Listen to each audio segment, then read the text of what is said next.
अस्सलाम वालेकुम बच्चों, आपको मेरी आवाज़ आ रही है?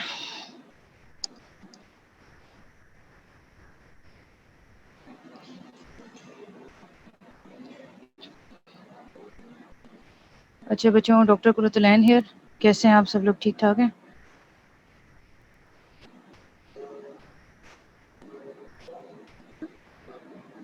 चलो गुड है। अच्छा बच्चों, आज हम लोग नेक्स्ट यूनिट स्टार्ट करेंगे, जेनेटिक डिसऑर्डर। ठीक है, इसके टोटल 4 लेक्चर होंगे। 4 लेक्चर में हम कोशिश करेंगे कि इसको सम अप करें। आज का लेक्चर थोड़ा सा स्लो जाऊंगी ताकि आप लोग की बेस अच्छी बन जाए। ठीक है, अच्छा अब स्टार्ट करते हैं हम लोग जेनेटिक डिसऑर्डर से बच्चों।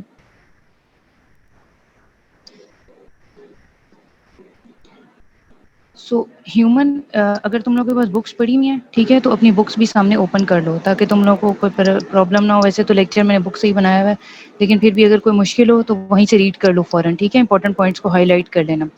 सो ह्यूमन जो जेनेटिक डिसऑर्डर्स होते हैं, they are broadly classified into 3 categories. ठीक है, 3 कैटेगरीज में हम डिवाइड करते हैं। एक तो वो disorders which are related to mutation in single genes with large effects. ठीक है, एक जीन में गड़बड़, सिंगल जीन्स में गड़बड़ होगी, ठीक है, लार्ज इफेक्ट्स प्रोड्यूस करेगा। ठीक है, दूसरे वो होते हैं जिनमें क्रोमोसोमल डिसऑर्डर्स होते हैं। ठीक है, ये दूसरे हो गए। एक वो हो गए म्यूटेशन ऐसे जो सिंगल जीन्स को अफेक्ट करिए, दूसरे क्रोमोसोम के लेवल पे गड़बड़ हुई है। और तीसरे होते हैं कॉम्प्लेक्स। पहले को हम हाईलाइट, मतलब ये जो पहला पॉइंट है, जो ऐसे disorders which are related to mutation in single genes with large effects, they cause the disease or predispose disease. Typically they are not present in normal population, they are highly penetrant। ठीक है, मतलब इनकी जो पेनिट्रेंस power होती है वो बहुत ज़्यादा होती है।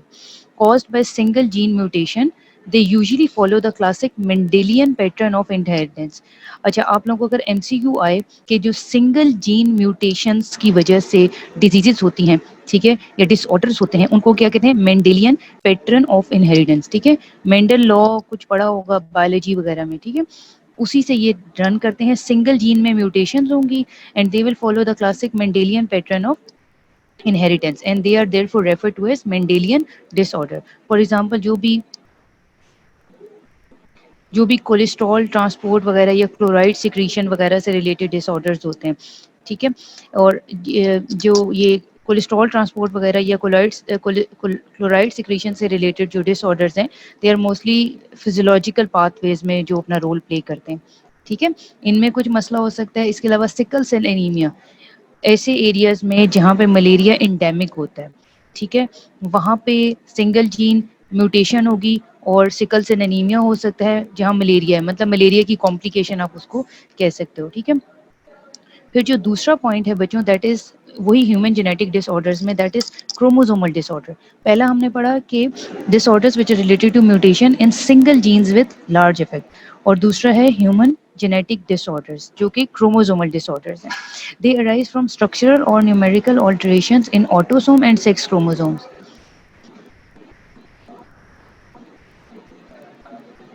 अच्छा, ये तो आप लोगों को पता है कि 2 टाइप ऑफ क्रोमोसोम्स होते हैं, एक ऑटोसोम्स होते हैं और एक सेक्स क्रोमोसोम्स होते हैं। हमारे 23 पेयर ऑफ क्रोमोसोम्स में 22 ऑटोसोम्स होते हैं पेयर, और एक सेक्स क्रोमोसोम का पेयर होता है। ठीक है, सो ऐसे डिसऑर्डर्स जो कि क्रोमोसोम और ऑटोसोम्स या सेक्स क्रोमोसोम्स की स्ट्रक्चरल या न्यूमेरिकल चेंजेस की वजह से हों, ठीक है, क्रोमोसोम की स्ट्रक्चर में चेंज आ गया या उसके नंबर में चेंज आ गया, like monogenic disease, they are uncommon. ठीक है, जो पहले हमने पढ़ा था मोनोजेनिक, जैसे वो कह रहे हैं कि सिंगल जीन में म्यूटेशन हुई थी, उसके बरक्स ये अनकॉमन है, but they are associated with high penetrance. ठीक है, इस तरह उसका भी आप लोगों ने पढ़ा था कि they are associated with high penetrance, इस तरह ये वाले भी they are associated with high penetrance. So ये हमने पढ़ लिया क्रोमोसोमल डिसऑर्डर्स। थर्ड बच्चों है कॉम्प्लेक्स मल्टीजेनिक डिसऑर्डर्स, ये सबसे ज़्यादा कॉमन है। ठीक है, they are caused by interactions between multiple variant forms of genes and environmental factors. मतलब जीन्स के लेवल पे भी मल्टीपल वेरिएशंस आ गई और इन्वायरमेंटल फैक्टर भी इन्वॉल्व हो गए। Such variation in genes are common within the population and are also called polymorphism. ठीक है, ये अब यहाँ पे क्योंकि हम कह रहे हैं कि मल्टीजेनिक डिसऑर्डर है ना, मतलब काफ़ी सारे जीन्स इन्वॉल्व हो गए, तो इस लेवल पे जो जीन्स में चेंजेस आएंगी, पॉपुलेशन के अंदर जो चेंजेस एविडेंट होंगी, उन चेंजेस को या वेरिएशंस को हम लोग कहते हैं पोलीमॉर्फिज्म। पोली का मतलब होता है मेनी या मल्टीपल, मॉर्फिज्म का वर्ड हम यूज़ करते हैं मॉर्फोलॉजी से। ठीक है, जैसे चेंजेस, ठीक है, किसी चीज़ में भी स्ट्रक्चरल चेंज आ गया, कोई भी चेंज आ गया, तो हम उसे कहते हैं पॉलीमॉर्फिज्म, मतलब एक से ज़्यादा फॉर्म हो गई हैं अब उस जीन की, एक से ज़्यादा चेंजेस आ गई हैं उस जीन के अंदर। When several such polymorphisms are present in an individual, that disease occurs, hence the term multigenic or polygenic. मतलब जब काफ़ी सारी वेरिएशन इस तरह जीन्स में कॉमनली प्रेजेंट होगी पॉपुलेशन के अंदर, तो हम लोग उसको क्या कहेंगे, मल्टीजेनिक या पोलीजेनिक डिसऑर्डर्स, ठीक है, सेवरल सच पोलीमॉर्फिज्म्स। अच्छा, अभी तक कुछ समझ आ रहा है बच्चों तुम लोगों को, क्योंकि ये सारा जेनेटिक्स तुम लोगों ने बायोकेमिस्ट्री में भी पढ़ा होगा, ठीक है, मेरे साथ साथ रहना और मुझे बताओ कि अब मेरे साथ चल रहे हो, समझ आ रही है। बच्चे अजीब सा इसलिए क्योंकि हमने एकदम से हीमोडायनेमिक्स पे जेनेटिक्स पे जंप किया है ना, ड्राई है obviously, genetics is very dry, ठीक है, क्योंकि जेनेटिक्स में आप लोगों को रट्टा ज़्यादा मारना होता है, ठीक है, and everything you have to imagine, unlike जो कुछ डिसऑर्डर्स होते हैं जैसे आप अपनी सोसाइटी में भी देखते हो, जैसे डाउन सिंड्रोम है, मार्फन सिंड्रोम है, टर्नर सिंड्रोम्स वगैरह हैं, कुछ सिंड्रोमिक डिसऑर्डर्स आप लोग देखते हो, बट जेनेटिक्स मोस्टली इज रटा टाइप थिंग, ठीक है, सो आपको ये कुछ टर्म्स याद करनी होती हैं और समझनी होती हैं। ये पहला लेक्चर है इसलिए थोड़ा ड्राई ड्राई लगेगा। अच्छा, फिर उसके बाद अब हमने पढ़ लिया कि जो थर्ड डिसऑर्डर हैं, they are complex multigenic disorders. So और इनका क्या है कि they are also called multifactorial genes, ठीक है, दे हैव लो पेनिट्रेंस, और इनकी एग्जांपल्स कुछ उसने बताई हुई है जैसे एथेरोस्क्लेरोसिस है, डायबिटीज़ मेलाइटिस है, क्योंकि मल्टीपल जीन्स की वेरिएशन आई है ना, इस तरह डायबिटीज़ में भी मल्टीपल जेनेटिक वेरिएशन होती है, एथेरोस्क्लेरोसिस जैसे हमने पढ़ा था वेसल की नैरोइंग हो जाती है, हाइपरटेंशन, ब्लड प्रेशर या ऑटोइम्यून डिजीज वगैरह। इसके अलावा कुछ नॉर्मल भी होती हैं चेंजेस, जिस तरह हाइट या वेट में, ठीक है, नॉर्मल ट्रेड्स जो हमारे होते हैं ना जैसे हाइट और वेट, उनमें भी सेवरल जीन्स में पोलीमॉर्फिज्म देखी जा सकती है। अच्छा, फिर अगला बच्चों आप लोगों का, ये तो हम लोगों का जनरल था कि कितने लेवल्स पे चेंजेस होंगी जेनेटिक डिसऑर्डर्स में। फिर अगला आप लोगों का है टॉपिक म्यूटेशन, बुक में लिखा हुआ है। म्यूटेशन का मतलब ही होता है कि डीएनए के लेवल पे परमानेंट चेंज आ गया है, ठीक है, सो अगर म्यूटेशन को आप सिर्फ डिफाइन करो, और mutation is defined as a permanent change in the DNA, ठीक है, अगर एक जीन डीएनए के लेवल पे, डीएनए आपको पता है कहाँ प्रेजेंट है, न्यूक्लियस के अंदर प्रेजेंट है, ठीक है, सारी जेनेटिक वेरिएशन वहीं पे हो रही होती है, सारी असेंबली वहीं पे हो रही होती है, उसके लेवल पे अगर परमानेंट चेंज आ जाए तो हम उसके लिए म्यूटेशन का वर्ड यूज करेंगे, इट इज ऑलवेज परमानेंट, ठीक है। Mutation that affect germ cells are transmitted to the progeny and can give rise to inherited diseases. जो जर्म सेल्स के ऊपर म्यूटेशंस हैं, they are normally inherited diseases की form में evident होते हैं। अच्छा, अब इसके बुक में आप लोगों के कुछ जनरल प्रिंसिपल लिखे हैं which are related to the effects of gene mutation, ठीक है, उनमें एक तो जो पहला वाला है that is point mutations within the coding sequence, इस तरह दूसरा है which is the mutations within the non coding sequence, third है deletion and insertion, and fourth is the trinucleotide repeat mutations. ये कुछ चार पांच हैं जो प्रिंसिपल्स हैं म्यूटेशन के, कि म्यूटेशन किस तरह से हुई, किस लेवल पे हुई, ठीक है, ये हम लोग देखेंगे। अच्छा, पॉइंट म्यूटेशन जैसे नाम से पता लग रहा है, पॉइंट मतलब एक सिंगल चेंज हुआ है। अब point mutation is a change in which a single base is substituted with a different base, ठीक है, सिंगल बेस चेंज हुआ है, ठीक है, नाम में देखो इसका point mutation within the coding sequence, because these mutation alter the meaning of the sequence of the encoded protein, they are often term missense mutation, ठीक है। अब पॉइंट म्यूटेशन के अंदर ही हमने एक और म्यूटेशन की टाइप देख ली जिसको वो कह रहे हैं मिससेंस म्यूटेशन। मिससेंस क्यों कह रहे हैं, क्योंकि ये म्यूटेशंस जो सीक्वेंस होता है ना इनकोडेड प्रोटीन्स का, जो एक कोडॉन बना होता है, ठीक है, उसका सीक्वेंस ही अगर ये चेंज कर दे तो ऑब्वियसली उसका जीन का टोटल जिसे कह लो ना कि स्ट्रक्चर चेंज हो जाएगा, उसका इनकोडेड प्रोटीन का मीनिंग ही चेंज हो जाएगा उसके सीक्वेंस का, तो इस वजह से हम उसको कहते हैं मिस सेंस म्यूटेशन, क्योंकि अब उसकी कोई सेंस नहीं बन रही, उसमें चेंज आ गया।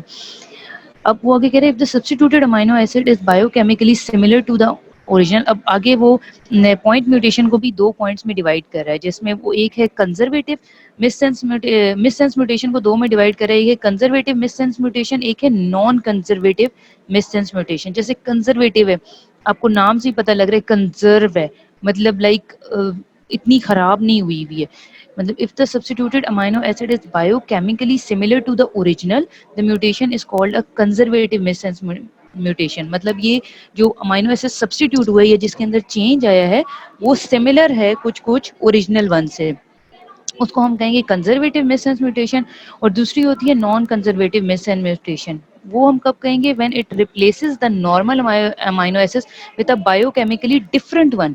ठीक है, ऊपर हम कह रहे थे बायोकेमिकली सिमिलर वन, यहाँ हम कह रहे हैं बायोकेमिकली डिफरेंट वन, बिल्कुल अब डिफरेंट अमाइनो एसिड से सब्स्टिट्यूशन हो गई है, इसलिए हम उसको कहेंगे नॉन कंजर्वेटिव मिससेंस म्यूटेशन। अच्छा बच्चों, आप लोगों की बुक में एक डायग्राम बनी हुई है पेज नंबर 138 पे, अगर नीचे देखो नॉनसेंस म्यूटेशन की। ठीक है, अब नॉनसेंस म्यूटेशन को बताया भी रहे कि वो होता क्या है। ठीक है, और उसकी एक डायग्राम भी आगे आप देख लो। A point mutation may change an amino acid codon to a chain terminator or stop codon which is called nonsense mutation. ठीक है, मतलब एक ऐसा चेंज आया कि कोडॉन, मतलब आगे जो एक अमीनो एसिड की चेन चल रही थी ना, वो टर्मिनेट हो गई, वो रुक गई, प्री मेच्योरली खत्म हो गई। ठीक है, ऐसी चेंज आई, अमीनो एसिड ऐसे चेंज हुए जो नहीं होने चाहिए थे, लेकिन अब उन्होंने बाकी आगे सारी चेंजेस या प्रोटीन सिंथेसिस को रोक दिया है। ठीक है, जैसे यहाँ पे आप लोगों की एक नॉर्मल बीटा ग्लोबुलिन एलील बताया हुआ है। ठीक है, ऊपर आप देखो इसमें थायरोग्लोबुलिन और फिर ग्लूटामेट और आर्जिनिन वगैरह। नीचे वो कह रहे हैं कि nonsense mutation leading to premature chain termination. अब देखो जो साइटोसिन है it is changing with uracil. ठीक है, और आगे वो कह रहे हैं कि जब थायरोट्रोपिन के लेवल पे देखो अमीनो एसिड 38 39 40 नॉर्मली चल रहा था, 38 के बाद स्टॉप हो गया। ऊपर नॉर्मल बीटा ग्लोबुलिन एलील बताया हुआ था, नीचे बीटा नॉट ग्लोबिन एलील आ गया। मतलब बीटा नॉट का मतलब ये है कि अब स्टॉप हो गया, वहां पे आगे चेंजेस हो ही नहीं रही, खत्म हो चुकी हैं, स्टॉप हो गई हैं। So nonsense mutation leading to premature chain termination, partial messenger RNA sequence of the beta globin chain of the haemoglobin. ये बेसिकली हीमोग्लोबिन का स्ट्रक्चर दिखाया हुआ है, showing codons for amino acid 38 to 40। Point mutation C to U cytosine से uracil में change हो गया in codon number 39, changes a glutamine codon GLN को वो बच्चों कह रहे हैं glutamine codon to a stop codon. ठीक है, मतलब अब देखो अगर साइटोसिन यूरेसिल में चेंज हो गई तो उस अमीनो एसिड में इतनी बड़ी चेंज आ गई कि वो स्टॉप कोडॉन की तरफ चला गया। And hence protein synthesis stop at amino acid 38। ठीक है, अब अमीनो एसिड की जो प्रोटीन सिंथेसिस हो रही थी वो 38 के लेवल पे ही स्टॉप हो गई है, वो आगे नहीं जाएगी क्योंकि आगे स्टॉप हो चुका है। So this is a type of miss sense mutation जिसको हम non sense mutation, sorry non sense mutation जिसको हम कहते हैं स्टॉप कोडॉन या चेन टर्मिनेटर की वजह से जो होती है। ठीक है, अच्छा अगली बच्चों आप लोगों का जो बुलेट पॉइंट है that is mutation within the non coding sequence. ऊपर हम लोगों ने कोडिंग सीक्वेंस के अंदर पढ़ा था चेंजेस जो होंगी, और नीचे हम पढ़ेंगे नॉन कोडिंग सीक्वेंस के अंदर जो चेंजेस होती हैं। ठीक है, अब म्यूटेशन डिलेटेरियस इफेक्ट्स में also result from mutation that do not involve the exons. ठीक है, एक्सॉन्स आपने पढ़ा होगा ना, जब एक वो चेन चल रही होती है उसमें कुछ एक्सॉन्स होते हैं, फिर एंट्रॉन्स होते हैं। ठीक है, आउटर साइड पे जो चल रहे होते हैं दे आर एक्सॉन्स, जो चेन के टर्मिनल्स होते हैं। ठीक है, और इनसाइड इंट्रॉन्स होते हैं। ठीक है, ऐसी म्यूटेशन जो कि एक्सॉन्स को इन्वॉल्व नहीं करेंगी। ठीक है, कुछ हेरिडिटरी एनीमियाज हैं जैसे थैलेसीमिया वगैरह, they are the mutation within the non coding sequences and point mutation within introns may lead to defective splicing of intervening sequences. ठीक है, क्योंकि ये एक्सॉन को इन्वॉल्व नहीं करी, इट मीन्स कि ये इंट्रॉन्स को इन्वॉल्व कर रही है, and point mutation within the introns may lead to the defective splicing of the मतलब उसकी डिफेक्टिव स्प्लाइसिंग होगी, उसकी कंप्लीट स्प्लाइसिंग नहीं हो जाएगी आगे वाले सीक्वेंस की। ठीक है, अच्छा तो ये हमारा दूसरा पॉइंट था जिसको हम लोगों ने mutations within the non coding sequence हम लोगों ने इसको लेबल किया। अच्छा आप लोगों की बुक में उसने थोड़ा सा ये भी मेंशन किया हुआ है कि these point mutation or deletion involving these regulatory sequence may interfere with binding of transcription factor. ठीक है, ट्रांसक्रिप्शन फैक्टर की बाइंडिंग से ये इंटरफेयर कर सकते हैं and they lead to mark reduction in और टोटल लैक ऑफ ट्रांसक्रिप्शन। ठीक है, जब इसने ट्रांसक्रिप्शन फैक्टर के लेवल पे चेंजेस आ गई तो आगे ट्रांसक्रिप्शन नहीं होगी, और फिर उसने आगे इसमें थैलेसीमिया की इसीलिए एग्जांपल दी थी, और यहाँ पे पॉइंट म्यूटेशन हुई है विद इन इंट्रॉन्स। ठीक है, सो नॉर्मल जो प्रोसेसिंग थी इनिशियल मैसेंजर आरएनए ट्रांसक्रिप्ट की, उसके अंदर इंटरफेरेंस आ गई है। ठीक है, उसके अंदर अब, और उसकी वजह से नॉर्मल जो मेच्योर मैसेंजर आरएनए था उसकी फॉर्मेशन नहीं होगी, failure of the to form the mature messenger RNA, therefore translation cannot take place and the gene product is not synthesised. ठीक है, अब आगे जो ट्रांसक्रिप्शन के बाद ट्रांसलेशन है वो नहीं हो सकेगी और जीन प्रोडक्ट नहीं बन सकेगा। ठीक है बच्चों, अच्छा आप लोगों की आगे बुक में ये दो एग्जांपल्स भी दी हुई थी जिसमें अच्छा ये हम आगे पढ़ते हैं, ठीक है, जिसमें हम लोगों ने डिलीशन और इंसर्शन के अंदर भी हैं, लेकिन यहाँ पे अगर आप देखो तो यहाँ पे 3 बेस्ड अच्छा ये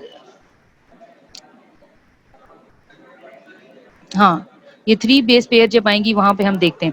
अच्छा, अब ये थर्ड पॉइंट बच्चों बुलेट पॉइंट है, एक था point mutation within the coding sequence, एक था mutation within the non coding sequence और एक है डिलीशन और इंसर्शन। जैसे इसके नाम से पता लग रहा है या डिलीट हो गया एक चेंज या फिर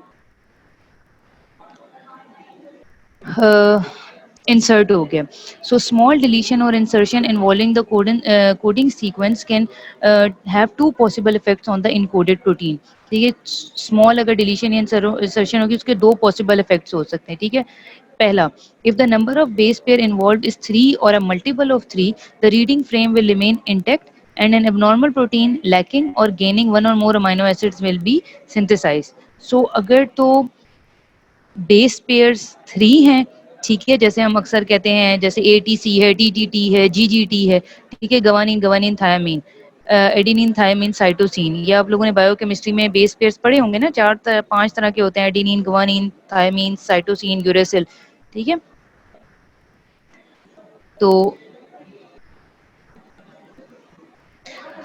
तो ये वो कह रहा है कि अगर जो नंबर ऑफ बेस पेयर जो इन्वॉल्व हो रहा है वो 3 है या 3 से ज़्यादा है, तो रीडिंग फ्रेम जो है वो इंटैक्ट रहता है and an abnormal protein lacking or gaining one or more amino acid will be synthesized.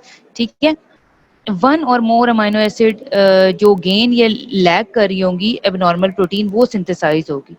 आगे वो कह रहे हैं if the number of affected coding base is not a multiple of 3, ठीक है, अगर वो 3 का मल्टीपल नहीं है, this will result in an alteration of the reading frame of the DNA strand producing what is referred to as frame shift mutation.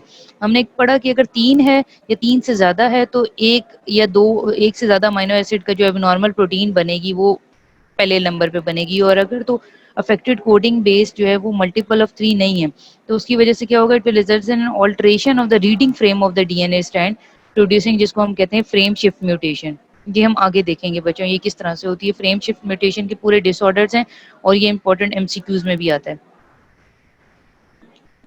अच्छा, अब ये देखो यहाँ पे नॉर्मल डीएनए है, ठीक है, यहाँ पे सिस्टिक फाइब्रोसिस डीएनए है, ठीक है, सिस्टिक फाइब्रोसिस भी एक टाइप ऑफ डिसऑर्डर है।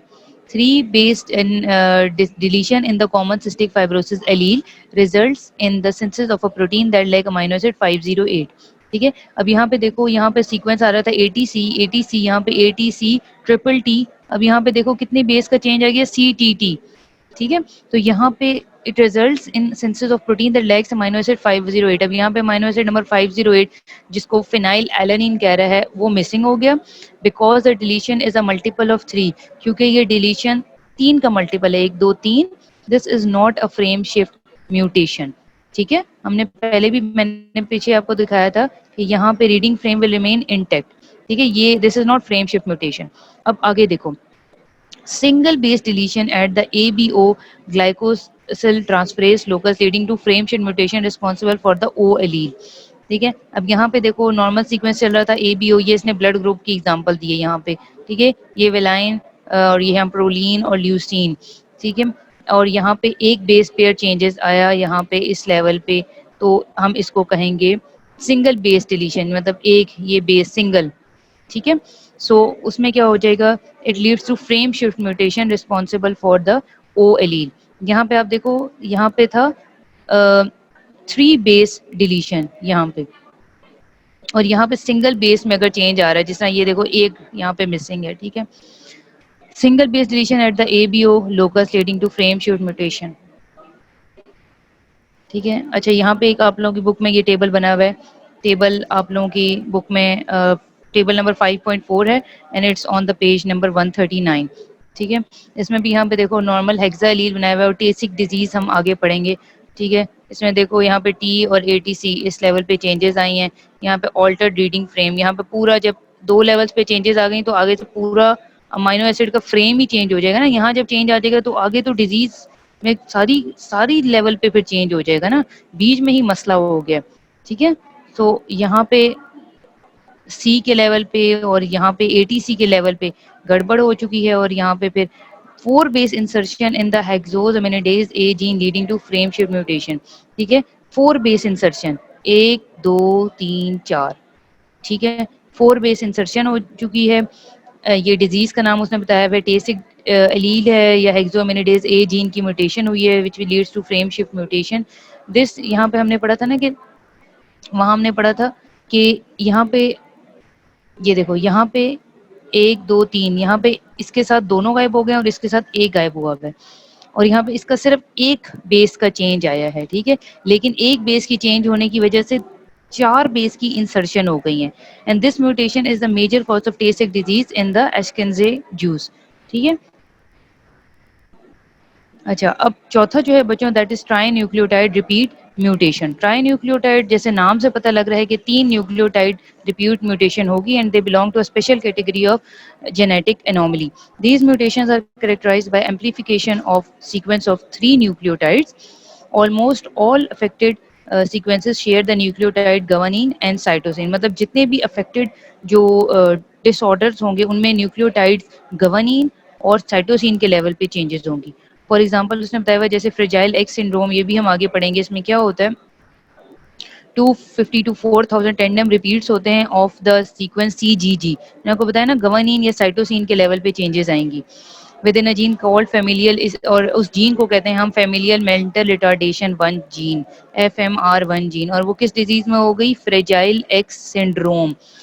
फ्रेजाइल एफ से एफ कैपिटल एफ याद रखना, ठीक है। इस तरह आपको एमसीक्यू आ सकता है कि फ्रेजाइल एक्स सिंड्रोम में कौन से टाइप ऑफ जीन में म्यूटेशन होगी, ठीक है, उसका नाम है फेमिलियल मेंटल रिटार्डेशन 1।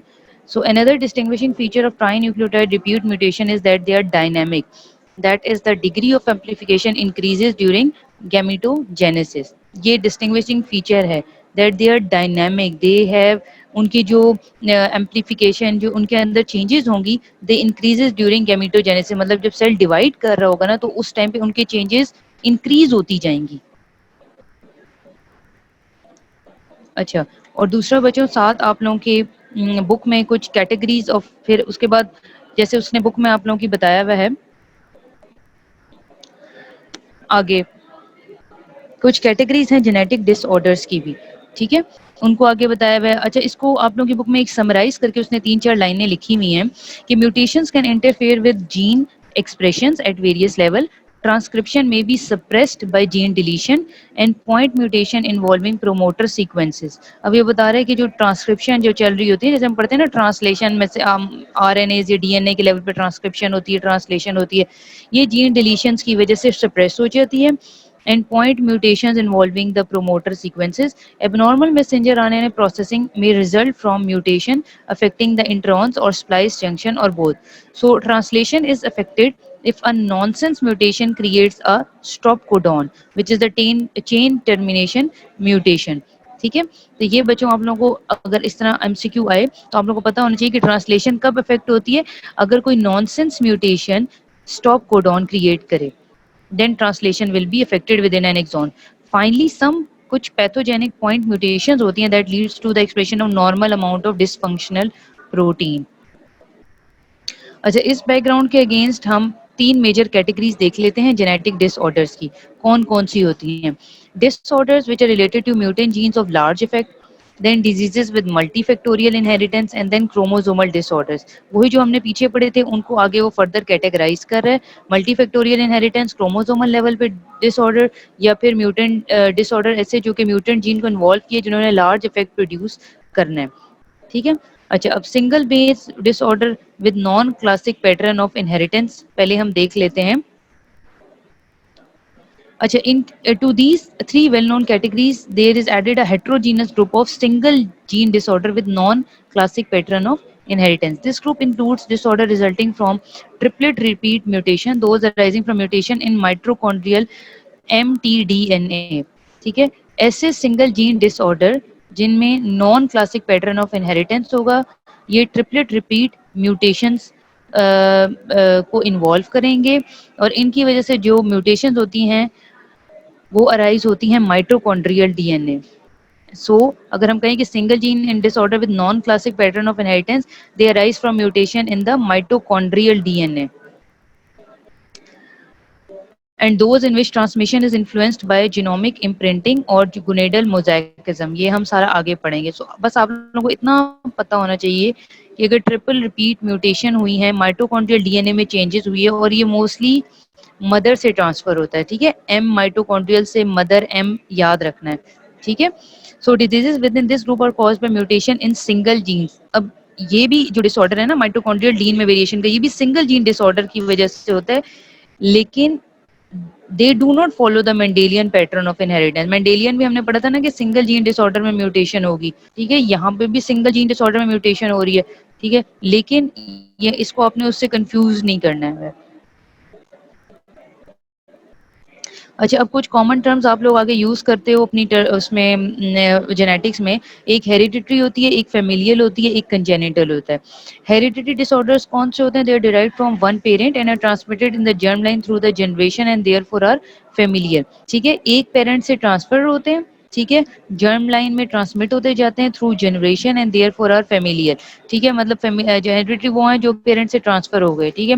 फेमिलियल हम तब उसे कहेंगे जब वो फैमिली में रन कर रहे हैं, मतलब जनरेशन में रन कर रहे हैं, ठीक है। कंजेनिटल की टर्मिनोलॉजी हम कब यूज करेंगे? सिंपली इसका मतलब है बॉर्न विथ, ठीक है। Some congenital disease are not genetic, मतलब ये भी एक पॉइंट देखो कि कुछ कंजेनिटल डिजीज हैं वो जेनेटिक नहीं है, for example congenital syphilis, and not all genetic diseases are congenital. Individuals with Huntington disease, for example, begin to manifest their condition only after their 20 or 30, ठीक है, मतलब कुछ उस वो कह रहे हैं कि सारी जेनेटिक डिजीजेस कंजेनिटल नहीं होती हैं, जैसे मतलब उनके साथ इंसान बॉर्न नहीं होता, उनके साथ पैदा नहीं हुआ होता, जैसे हंटिंगटन डिजीज है, हंटिंगटन्स डिजीज, वो कह रहे हैं कि इसके सिम्टम्स आना शुरू होते हैं 20 और 30 साल की उम्र में, जब बंदा 20 और 30 क्रॉस करता है उसके बाद आना शुरू होते हैं, लेकिन हम इसको कंजेनिटल डिजीज कहते हैं, लेकिन जरूरी नहीं है कि सारी कंजेनेटिक डिजीज वो कंजेनिटल भी हों।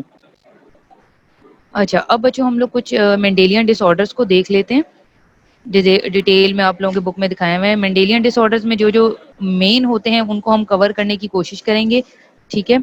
दे are result of mutation in single genes that have large effect, जैसे मैंने पहले ही बताया था, और इसमें हम वो सारा पढ़ेंगे, ऑटोसोमल रिसेसिव, ऑटोसोमल डोमिनेंट और एक्स लिंक्ड वगैरह, वो सारा इसमें स्टडी करेंगे।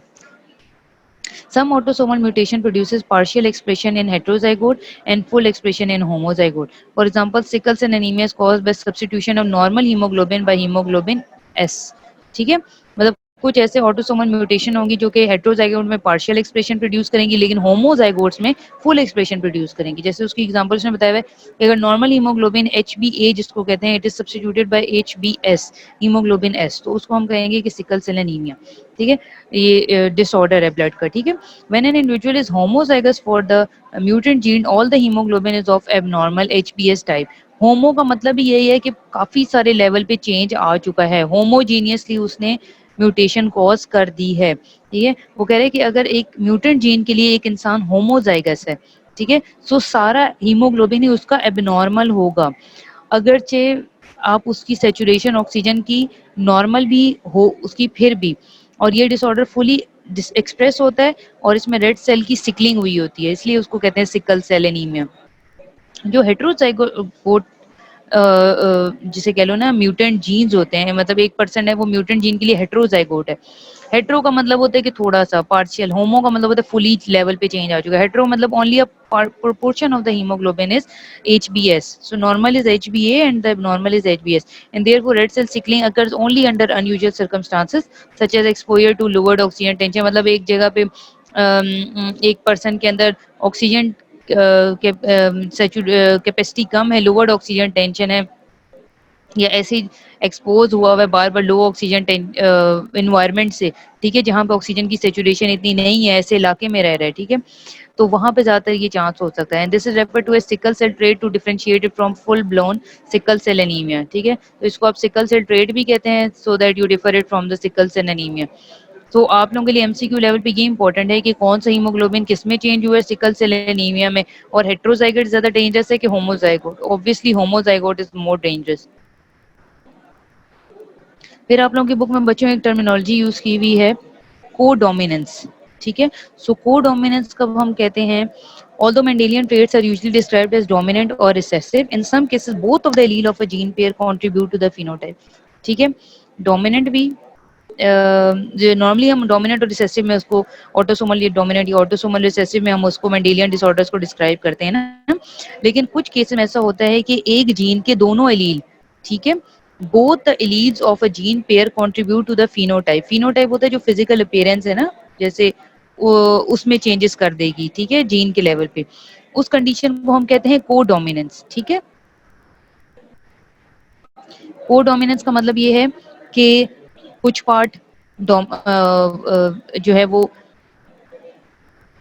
एक जीन के दोनों एलील्स कुछ ना कुछ कंट्रीब्यूट कर रहे हैं, कोडोमिनेंस, ठीक है।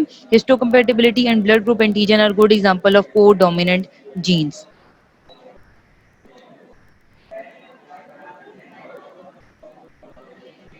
जी बच्चे शाबाश, इकरा ने सही बताया, बिल्कुल ऐसे ही होता है कोडोमिनेंट।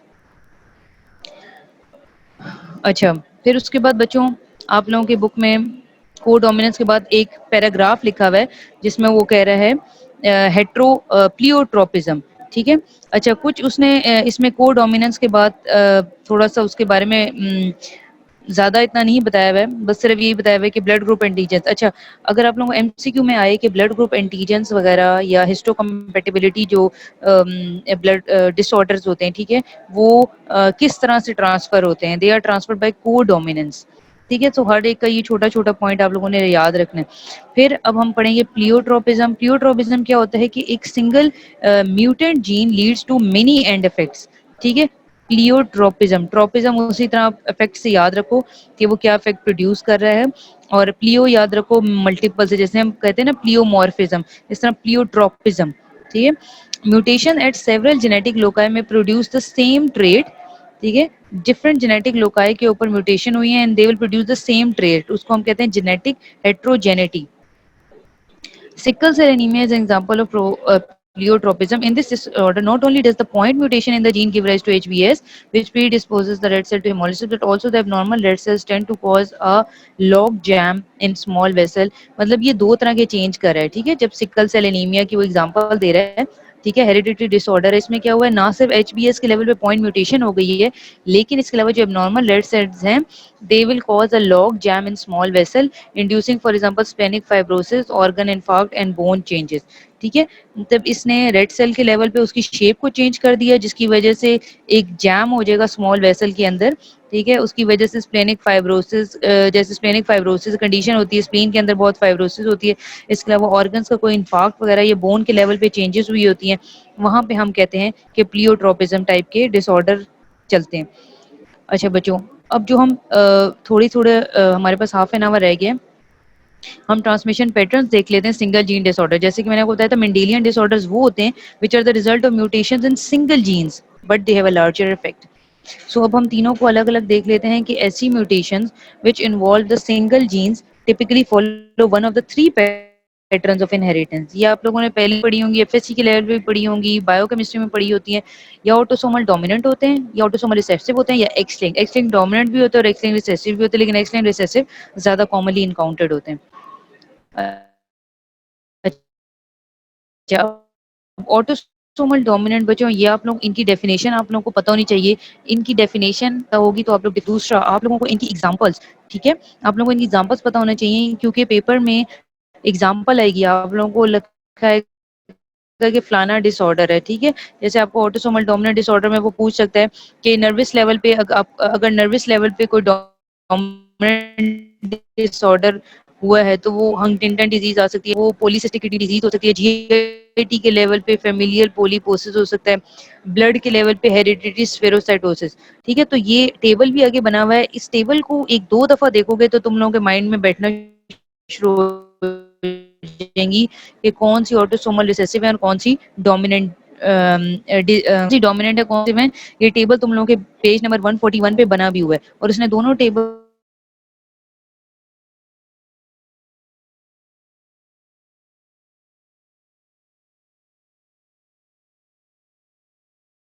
बस ऊपर नीचे स्टेट, ठीक है। पहली बात, they are manifested in heterozygous state, ठीक है। So at least one parent of an index case is usually affected, ठीक है। पहली बात तो उसने हेट्रोजाइगस कह दी, स्टेट में होते हैं, और एक पेरेंट एटलीस्ट अफेक्ट होना चाहिए, ठीक है, बोथ मेल और फीमेल्स में से कोई भी इफेक्ट हो सकता है। पेरेंट का लफ्ज ने किया, उसने ये स्पेसिफिकली नहीं किया कि मेल होगा या फीमेल होगा, बोथ मेल और फीमेल इफेक्ट होते हैं, but at least one parent and both can transmit the condition, और दोनों भी ट्रांसमिट कर सकते हैं। ठीक है, मतलब मेल फीमेल्स दोनों अफेक्ट होते हैं और दोनों ट्रांसमिट भी कर सकते हैं।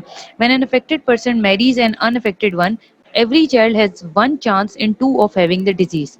ठीक है, अब यहाँ पे आप देखो हमने एक की बात की है।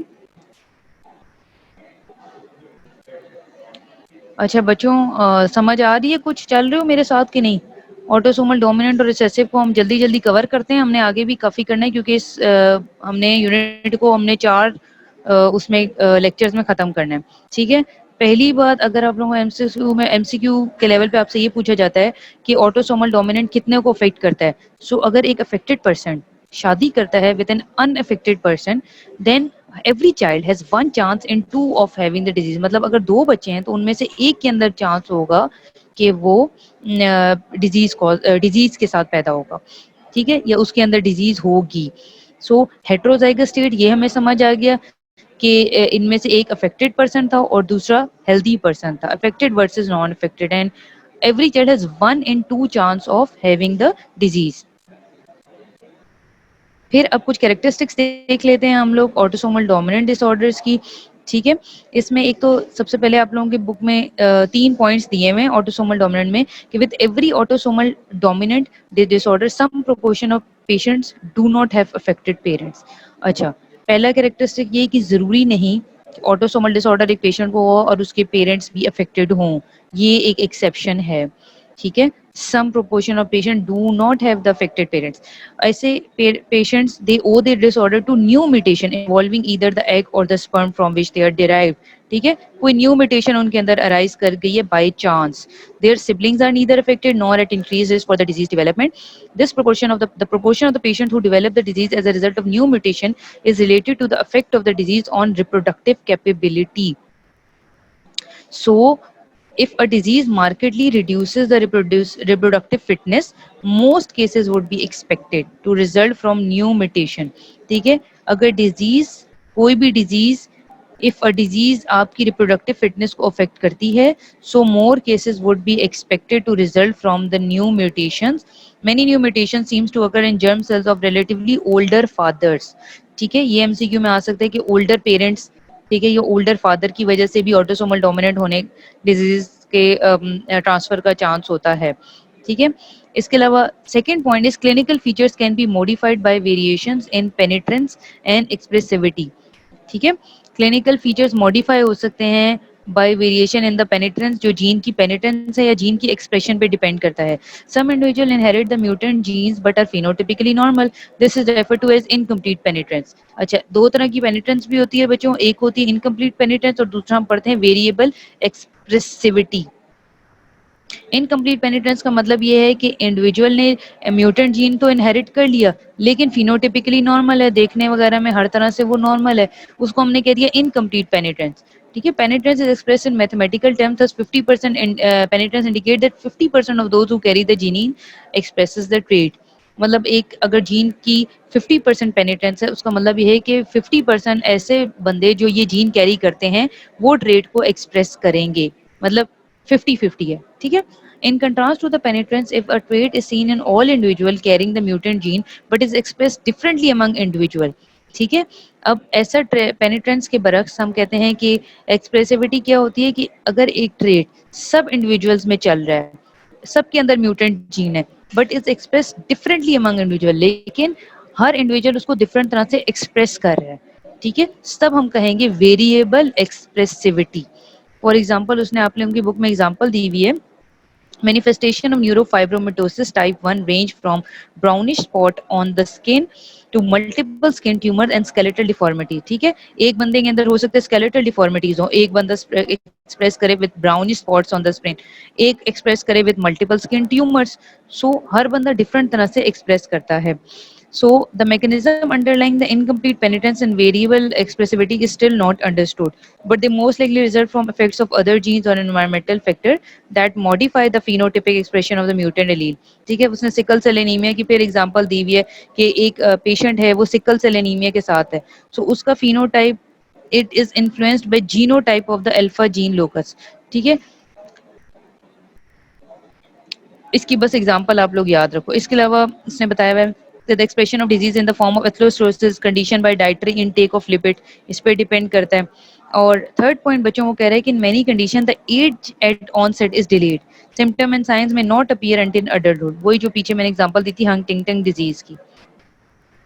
ठीक है, so the biochemical mechanism of autosomal dominant disorders they depend upon the nature of the mutation and the type of the protein affected. किस नेचर की म्यूटेशन हुई है और कौन सी प्रोटीन इफेक्ट हुई है, ये ऑटोसोमल डिसऑर्डर में जानना बहुत ज्यादा जरूरी है। कुछ म्यूटेशंस ऐसी होती हैं which will lead to reduce production of a gene product और गिव राइज टू डिसफंक्शनल या inactive protein. or when such whether such mutation give rise to dominant or recessive disease depends on whether the remaining copy of the gene is capable of compensating for the loss। मतलब एक gene के अंदर दो changes आ गई, जो remaining copy of gene उसके पास बच गई है, क्या वो इस काबिल है कि वो उस लॉस को कंपेंसेट कर सके। इस तरह से हम लोग आगे पढ़ेंगे लॉस ऑफ फंक्शन म्यूटेशन जो कि डोमिनेंट या रिसेसिव डिजीज पैटर्न लेके चलती हैं। ठीक है, लॉस ऑफ फंक्शन म्यूटेशंस वो होती हैं बच्चों जिसमें एक लेवल पे जीन के लेवल पे म्यूटेशन पे लॉस हो गया है किसी जीन का। ठीक है, गेन ऑफ फंक्शन म्यूटेशन हम तब कहते हैं कि कोई नया जीन गेन करने की वजह से, ठीक है, कोई नई चेंज गेन करने की वजह से म्यूटेशन हुई है। So most autosomal dominant the diseases they arise from the deleterious mutation. They fall into the few familial pattern. ठीक है बच्चों, दो पैटर्न्स हम लोग देखेंगे। Those involved in the regulation of complex metabolic pathway that are subject to feedback inhibition। ठीक है, ऐसे disorders, ठीक है, that are involved in regulation of complex metabolic pathways। ठीक है, मतलब एक पूरा पाथवे चल रहा है कॉम्प्लेक्स मेटाबॉलिक पाथवे जो कि फीडबैक इनहिबिशन के साथ भी रिलेटेड है। ठीक है, उसके लेवल पे कोई चेंजेस आ गई हैं। ठीक है, जैसे अब एक डिजीज होती है familial hyper cholesterolemia, this is autosomal dominant disease. इसमें क्या होता है, इसमें एलडीएल या मेम्ब्रेन रिसेप्टर जिसको हम एलडीएल कह रहे हैं, लो डेंसिटी लिपोप्रोटीन रिसेप्टर के लेवल पे चेंजिंग होती है। ठीक है, ये याद रखना कि this is familial hyper cholesterolemia is autosomal dominant. Third second point वो कह रहे हैं कि कुछ की स्ट्रक्चर प्रोटीन्स होती हैं जैसे हमारी कोलेजन है या साइटोस्केलेटल एलिमेंट्स हैं रेड सेल मेम्ब्रेन के, for example spectrin. For example, the collagen molecule is a trimer in which the three collagen chains are arranged in a helical configuration। ठीक है, अब वो नॉर्मली बता रहा है कि कोलेजन जिस तरह हमारे मसल्स वगैरह हैं या हमारा फाइब्रस टिश्यू है जिसमें कोलेजन प्रेजेंट होता है। अब वो कोलेजन क्या कह रहा है कि कोलेजन का नॉर्मल स्ट्रक्चर होता है एक ट्राइमर, तीन कोलेजन चेन्स एक हेलिकल कॉन्फ़िगरेशन के साथ अरेंज होती हैं। And each of the three collagen chains in the helix must be normal for the assembly and the stability of the collagen molecule. तीनों का नॉर्मल होना बहुत ज्यादा जरूरी है। Even with a single mutant collagen chain, normal collagen trimers cannot be formed and hence there is a marked deficiency of collagen। In this instance, the mutant allele is called dominant negative because it impairs the function of a normal allele। ठीक है, वो कह रहा था कि तीन जरूरी थे ना, लेकिन एक के अंदर म्यूटेशन हो गई है। ठीक है, उसकी वजह से नॉर्मल कोलेजन ट्राइमर नहीं बनेगा और कोलेजन की डिफिशियंसी हो जाएगी। इस वक्त इस जिसे कह रहे हो ना मौके पे वो म्यूटेंट एलील को कह रहा है कि डोमिनेंट नेगेटिव। क्यों? क्योंकि उसने नॉर्मल एलील के फंक्शन को भी डिस्टर्ब कर दिया। मतलब तीन थे, अब वहां पे दो सही रह गए, एक खराब हो गया, तो अब नॉर्मल एलील का नॉर्मल चेन नहीं बनेगी। और वो इसकी एग्जांपल दे रहा है by some form of osteogenesis imperfecta which is characterised by marked deficiency of collagen and severe skeletal abnormalities. Osteogenesis imperfecta आगे आप लोगों के टेबल में भी डिजीज लिखी हुई है। ठीक है, इसके अलावा less common than loss of function mutation और गेन ऑफ फंक्शन म्यूटेशन। ज्यादा कॉमन होती है लॉस ऑफ फंक्शन म्यूटेशन। ठीक है, लेस कॉमन है gain of function mutation which can take two form. Some mutation result in increase in proteins normal function, for example excessive enzymatic activity अगर हो रही है एक पेशेंट के अंदर, और कुछ ऐसे केसेस हैं they impart a wholly new activity completely unrelated to the affected protein's normal function. Okay, so transmission of disorder produced by gain of function mutation is always or almost always autosomal dominant। जहाँ पे हम first करो अगर तुम लोगों को MCQ में आए कि एक जीन के लेवल पे गेन म्यूटेशन हुई है, gain of function mutation, that is always autosomal dominant, उस डिजीज के अंतर आता है। जैसे हम आगे टेबल में भी देखते हैं, सबसे ऊपर तुम लोगों के टेबल में नर्वस डिसऑर्डर्स लिखे हुए हैं जिसमें से कुछ हंटिंगटन डिजीज है which is autosomal dominant disorder. और ये किस एबनॉर्मल प्रोटीन की वजह से हुई है? Huntingtin that is toxic to the neurons and hence even heterozygotes develop a neurological deficit. ये बच्चों टेबल बना हुआ है, ठीक है, इसको रट्टाफाई करना होगा। आप लोगों को एमसीक्यूज आ सकता है, मैं भी दे सकती हूँ, और यूएचएस के लेवल पे भी आ सकता है कि नर्वस सिस्टम के लेवल पे ये डिसऑर्डर्स होंगे, तो ऑटोसोमल डोमिनेंट डिसऑर्डर्स, मतलब अगर आप लोगों से पूछा जाए कि what is which among these four is an autosomal dominant disorder, और मैंने मिक्स किए हुए, एक्स लिंक भी लिखे हुए हूँ, ऑटोसोमल भी लिखे हुए, ऑटोसोमल रिसेसिव भी लिखे हुए, तुम लोग को पता होना चाहिए कि Huntington disease and autosomal dominant. Then polycystic kidney disease, अच्छा ये भी याद रखो कि अडल्ट, ये अडल्ट पॉलीसिस्टिक किडनी डिजीज है, ठीक है। Adult polycystic kidney disease is autosomal dominant and जो कह लो ना जुवेनाइल या बच्चों के लेवल पे जो पॉलीसिस्टिक किडनी डिजीज होती है दैट इज ऑटोसोमल रिसेसिव, बड़ों में डोमिनेंट छोटों में रिसेसिव, लेकिन है दोनों पॉलीसिस्टिक किडनी डिजीज। इसके अलावा जीआईटी में फेमिलियर पॉलीपोसिस कोलाई, ठीक है, ये भी एक डिसऑर्डर होता है दैट इज ऑटोसोमल डोमिनेंट। इसके अलावा ब्लड के लेवल पे अगर आप देखो तो ब्लड में हेरिडिटरी स्पेरोसाइटोसिस या von Willebrand disease. Skeletal level पे देखो जहाँ पे कोलेजन डिसऑर्डर आ जाएगा वहाँ पे मार्फन सिंड्रोम है, एलर सिंड्रोम है, ऑस्टियोजेनेसिस इम्परफेक्टा है या एकोंड्रोप्लेजिया है, ये सब स्केलेटल डिफॉर्मिटीज हैं। मेटाबॉलिक लेवल पे अगर आप देखो जहाँ पे लार्ज मेटाबॉलिज्म डिस्टर्ब होता है, फेमिलियल हाइपरकोलेस्ट्रोलीमिया जिसका मैंने पहले बताया था, लो डेंसिटी लिपोप्रोटीन के रिसेप्टर के लेवल पे चेंजेस आती हैं, या एक्यूट इंटरमिटेंट पोरफायरिया, ठीक है बच्चों। सो ये थी ऑटोसोमल डोमिनेंट।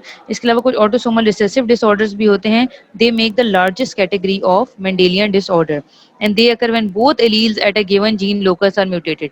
वहां पे हमने पढ़ा था कि सिंगल एलील म्यूटेशन हुई है, ऑटोसोमल रिसेसिव में both alleles at a given gene locus are mutated, ठीक है। These disorders are characterised by the following features. पहला, they usually do not this trait does not usually affect the parents of the affected individual but siblings may show the disease, ठीक है। ये trades affect नहीं करते हैं,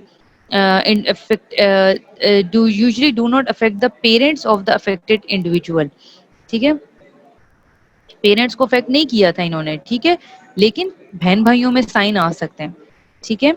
सो पीछे कहीं grand parents की तरफ से सिंगल जीन लोकस में पीछे कोई उनके म्यूटेशन चल रही होगी, और जब समझ लो कि पोता या नवासा या उस लेवल पे चेंजेस आई, सिंगल जीन वहां पे गड़बड़ हो गई, ठीक है, पेरेंट्स नॉर्मल थे, ठीक है। सिबलिंग्स में क्या चांस होता है? 1 chance in 4 of having the trait, that is the recurrence risk is 25% for each birth, ठीक है। मतलब अगर 4 बच्चे हैं तो आपके 4 में से एक के अंदर चांस है कि वो ऑटोसोमल रिसेसिव डिसऑर्डर कैरी कर सकता है, अगर पीछे से चल रहा है पैटर्न, दादा दादी और उस साइड से नाना नानी, मतलब ग्रैंड पेरेंट्स।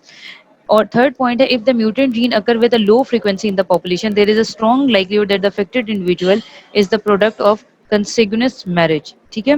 जैसे हम लोग कहते हैं कि अगर वो कह रहे हैं कि एक म्यूटेंट जीन है वो एक लो फ्रीक्वेंसी के साथ एक पॉपुलेशन में चल रहा है, खानदान में चल रहा है, ठीक है, तो स्ट्रॉन्ग लाइक्लीहुड हो सकता है कि अफेक्टेड इंडिविजुअल जो है वो आपस में कंसिग्यूनस मैरिज की वजह से मतलब हुआ हो, माँ बाप आपस दोनों में माँ बाप दोनों कजन्स हैं, कजन मैरिज हुई है, और एक म्यूटेंट जीन उनकी फैमिली में चल रहा है, आगे अचानक ही उनका जो बच्चा पैदा हुआ है वो ऑटोसोमल रिसेसिव डिसऑर्डर लेके पैदा हुआ है, इसका मतलब कि पीछे कहीं म्यूटेंट जीन चल रहा था पॉपुलेशन में लेकिन लो फ्रीक्वेंसी के साथ।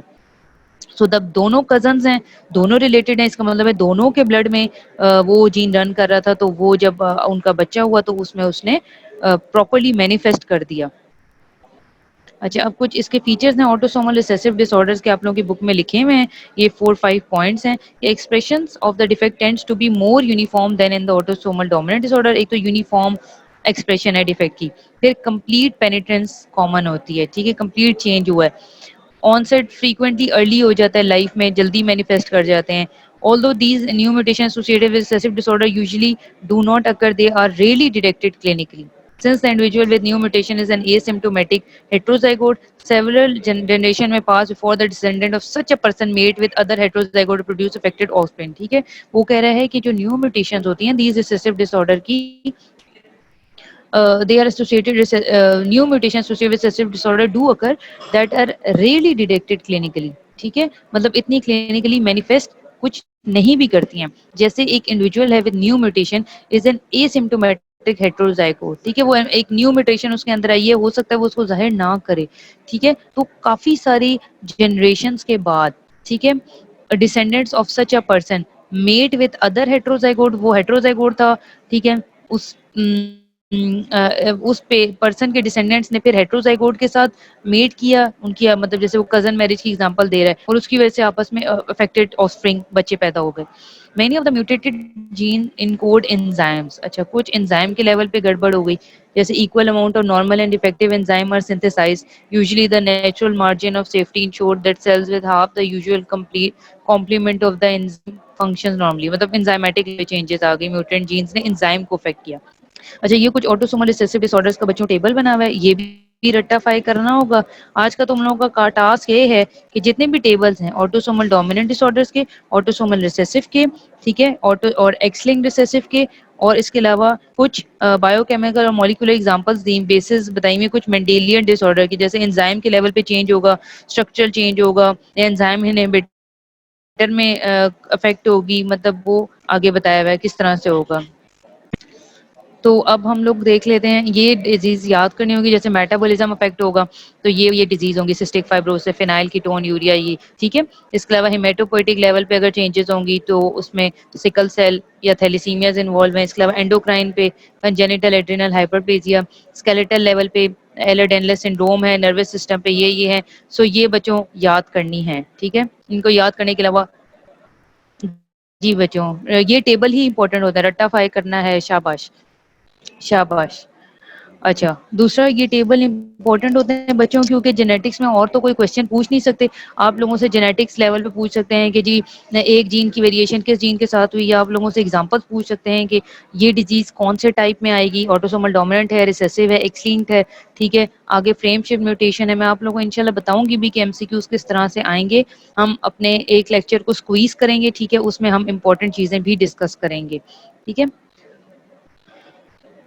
अच्छा, अब एक्स लिंक डिसऑर्डर कौन से होते हैं? All the sex linked disorders are X linked, ठीक है, and almost all are recessive. जितने भी सेक्स क्रोमोसोम के ऊपर चेंजेस आई हैं, म्यूटेशंस आई हैं, they are X linked disorder, और ये तकरीबन सारे ही रिसेसिव होते हैं। Several genes are located in the male specific region of Y. All of these are related to spermatogenesis, ठीक है। मेल स्पेसिफिक रीजन मतलब Y, स्पेसिफिकली जो Y क्रोमोसोम है मेल्स के अंदर, ठीक है, वो अगर अफेक्ट होगा तो स्पर्मेटोजेनेसिस में कोई गड़बड़ हुई। इसके अलावा males with mutation affecting the Y linked genes are usually infertile and hence there is no Y linked inheritance. Y linked inheritance normally होती नहीं है बच्चों, इसलिए ज्यादातर ये अगर एक पेशेंट के अंदर म्यूटेशन हो गई है एक मेल के अंदर, दे आर यूजुअली इनफर्टाइल, ठीक है, मतलब अगर उसके अंदर आ गया है स्पर्मेटोजेनेसिस के लेवल पे चेंजेस आ गई हैं तो इनफर्टाइल है, आगे उसने बच्चे नहीं पैदा कर सकेगा। अच्छा, अब कुछ इसके भी फीचर्स दिखे हुए हैं एक्स लिंक डिसऑर्डर्स के बच्चों, ये जल्दी जल्दी इसको समराइज कर लेते हैं ताकि नेक्स्ट हमारे पास बायोकेमिकल और molecular basis of single gene या मेंडेलियन डिसऑर्डर्स रह जाएंगे। उन्हीं मेंडेलियन डिसऑर्डर्स को फिर हम आगे डिटेल से पढ़ेंगे। अच्छा, अब एक अफेक्टेड मेल है, it does not transmit the disorder to his sons but all the daughters are carrier. क्यों? क्योंकि मेल के अंदर एक अफेक्टेड मेल है, ठीक है, मेल के पास क्या है, एक्स और वाई क्रोमोसोम है, ठीक है। तो ये अपना डिसऑर्डर क्योंकि अगर फीमेल्स को ट्रांसफर करेगा तो फीमेल में एक एक्स क्रोमोसोम है और दूसरा जो फादर की तरफ से आएगा एक्स क्रोमोसोम, वो चेंजेस लेके आएगा, ठीक है। तो इसलिए फीमेल जितनी भी डॉटर्स होंगी ना वो कैरियर्स होंगी, जबकि मेल नहीं होगा क्योंकि मेल में ट्रांसमिशन नहीं होगी क्योंकि उसमें एक एक्स क्रोमोसोम है, ठीक है, और दूसरा वाई क्रोमोसोम है। So son of the heterozygous woman have was 1 in 2 chance of receiving the mutant gene. लेकिन अगर अब फीमेल हेट्रोजाइगस हो गई है, मतलब वो कैरियर बन गई है, वो म्यूटेंट जीन लेके चल रही है, तो दो में से एक उसके बेटे में चांस है कि वो आगे से म्यूटेशन लेके चलेगा या वो डिजीज मैनिफेस्ट करेगा। सो एक्स लिंक्ड डिसऑर्डर्स आपने याद रखने हैं कि पहले तो डायरेक्टली जो अफेक्टेड मेल होता है वो मेल को ट्रांसफर नहीं करता डिजीज, बल्कि वो फीमेल को ट्रांसफर करेगा, वो अपनी बेटियों को ट्रांसफर करेगा, उसकी बेटियां कैरियर होंगी। लेकिन अगर एक उसकी बेटी फर्ज करो जीन लेके कैरी करके चल रही है, तो उस औरत का 1 in 2 चांस है कि वो आगे अपने बेटों में म्यूटेंट जीन ट्रांसफर कर सकती है, सो बेसिकली कैरियर कौन है? फीमेल है. So all heterozygous female usually does not express the full phenotypic change, क्योंकि हेट्रोजाइगस हैं फुली एक्सप्रेस नहीं करेंगे चेंजेस को because of the paired normal allele. क्योंकि एक्स एक्स है ना, एक एक्स तो उसके पास नॉर्मल है, एक एक्स जो मेल की तरफ से आया उसमें गड़बड़ हो गई because of the random inactivation of one of the x chromosome in the female. However females have a variable proportion of cells in which the mutant X chromosome is active. Thus, it is remotely possible for the normal allele to be inactivated in more cell, permitting full expression of heterozygous X-linked condition in the female. अब वो कह रहे हैं कि remotely ये भी possible हो सकता है, लेकिन ये रिमोट है, ऐसा जरूरी नहीं है कि एक नॉर्मल एलील जो उसके साथ वाला था वो इनएक्टिव हो गया और जो एक्स लिंक जो हेट्रोजाइगस एक्स लिंक कंडीशन में फीमेल्स के अंदर जो एक इफेक्टेड जीन था ना वो फुल एक्सप्रेशन के साथ उभर के आ गया सामने.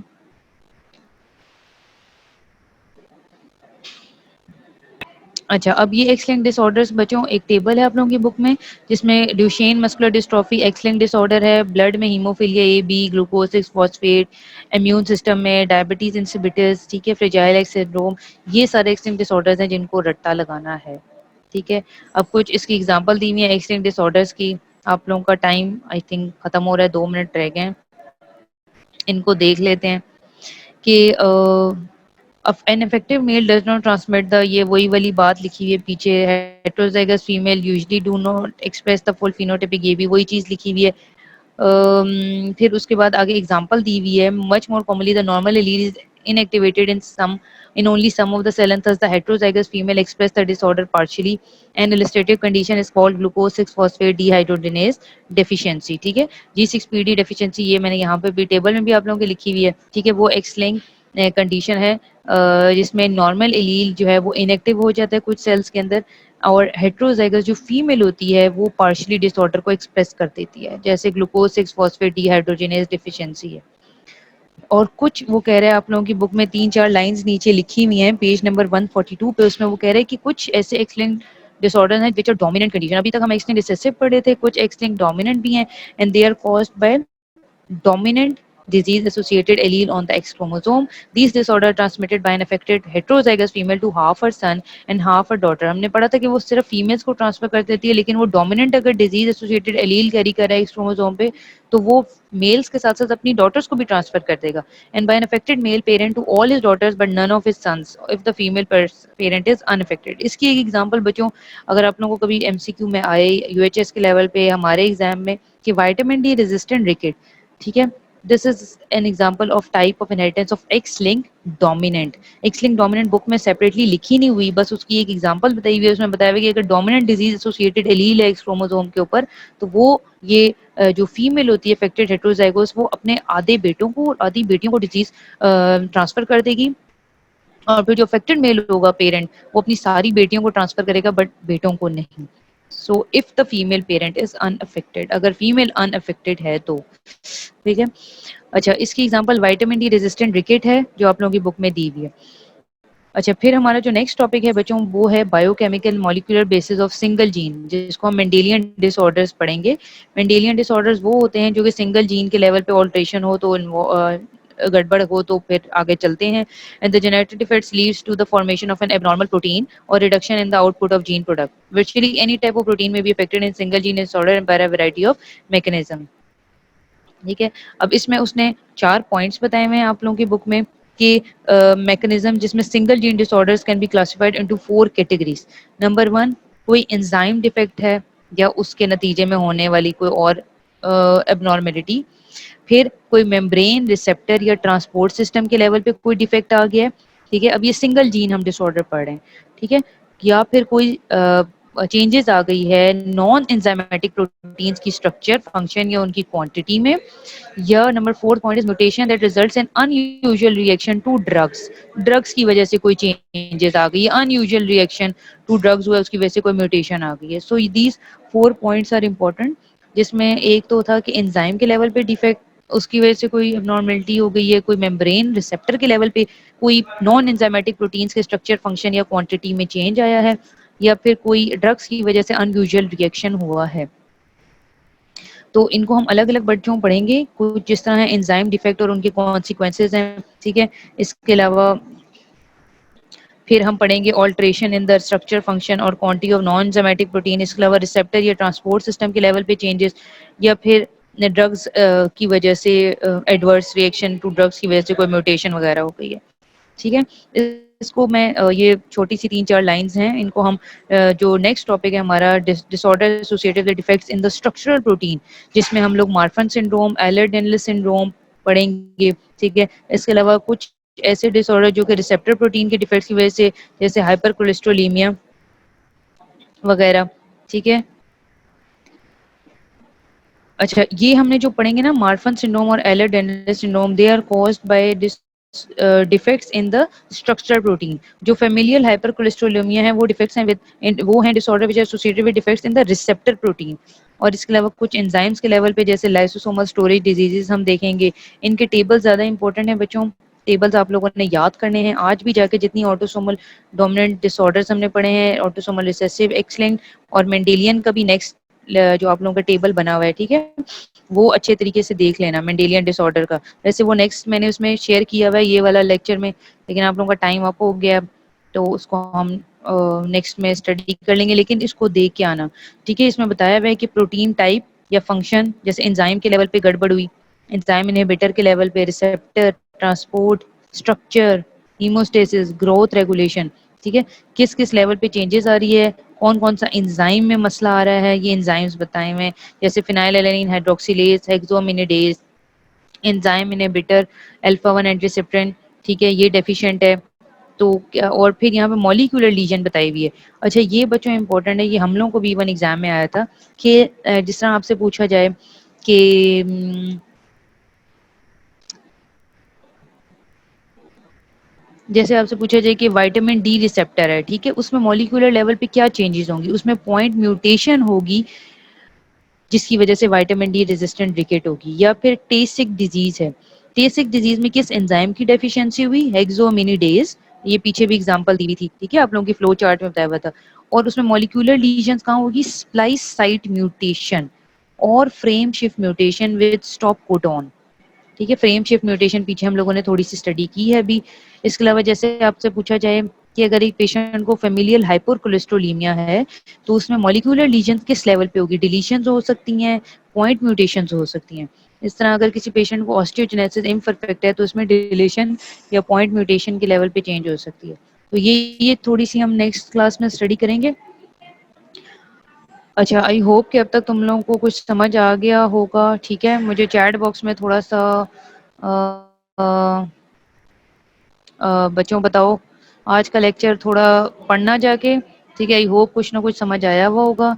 ठीक है, मेंडेलियन डिसऑर्डर्स के बायोकेमिकल मॉलिक्यूलर बेसिस जाके देखना। ठीक है, जो जो चीज़ मैं पढ़ाती हूँ उसको एक नज़र ज़रूर घर जाके देख लिया करो, घर घर में बैठ के, सॉरी, घर में बैठ के देख लिया करो। ठीक है, कभी नहीं भूलता, जो फ्रेश माइंड के साथ आपने उस वक्त पढ़ा होता है वो आपको नहीं भूलता, 2 दिन बाद देखोगे फिर याद नहीं आएगा। सो नेक्स्ट लेक्चर में हम ये कवर करेंगे। ठीक है बच्चों, सो सैटरडे को आप लोगों से मुलाकात होगी। अल्लाह हाफिज़।